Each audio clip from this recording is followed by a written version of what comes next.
नमस्कार. मोदी सरकारचा पराभव हे देशासाठी सुचिन्ह आहे. असाच पराभव लोकसभेच्या सार्वत्रिक निवडणुकीत हो, असे आमचे निखिल वाघडे पत्रकार म्हणतात. खरं तर ते बरोबर म्हणतात.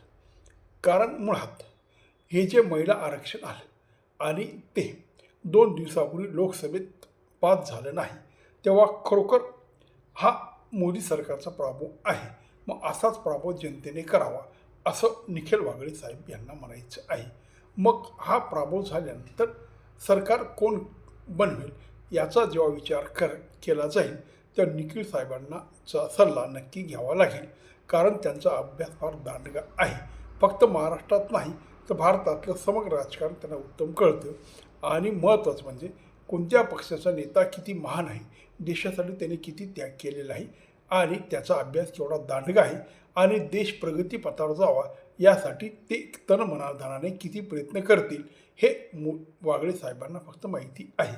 मग वाघळे साहेब जेव्हा त्यांना विचारलं जाईल की पुढचा पंतप्रधान कोण, कुठल्या पक्षाने सरकार बनवावं आणि लोकांनी त्यांना कसं समर्थन द्यावं, तेव्हा मग गादीवर कोण बसेल? पप्पू जो हिंदूची कायम नफरत करतो, मुल्ला अखिलेश, क्या मुस्लिम तारणहार ममता बॅनर्जी, अराजकवादी केजरीवाल का हिंदू सम्राटचा बेटा जनाब उद्धव ठाकरे, याच्यातून ते कोणातरी निवड नक्की करतील आणि मग देश कसा सुखी समाधानी आणि छानपैकी चालेल.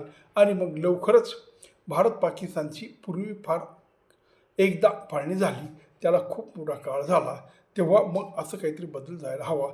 तेव्हा वाघळे साहेबांच्या सांगण्यावरून जो सत्तेवर येईल तो पहिलं हे काम करेल की अजून देशाची फाळणी नक्की घडून आणेल.